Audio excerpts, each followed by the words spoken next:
ওড়ো পেড়া বল লাগি কিছু হাবাছো না? আত্মে 30 টিয়া আছে, কে হাবি? ও ভাইয়ে 200 টিয়া দোনা পেট ভরে হানা হাইতাম। দে বেড়া ভালো হইব সব হইব।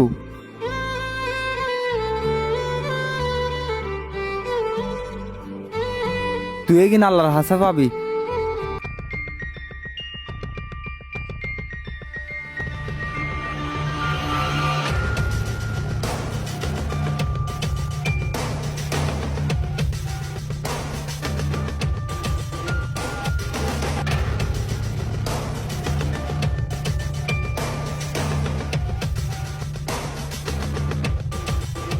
কিরে ভাই তোরা আর ফলো করতে লাগবো। তোরে বেটা ফলো করে দিন তো আরা সাইড দি তুই 10 টিয়া দি ফেট ভরে হানা হন্ডে হস আরাও ফেট ভরে হেবেল লাই। ধরো ভাই কিন্তু বিকে গুজিবে টেকনিক নিজে হাই দিয়ে ছড়িয়া দি। ধরে বেড়া তোর পিছে পিছে আড়িয়ারে আর হদিকিন সময় নষ্ট হই যা।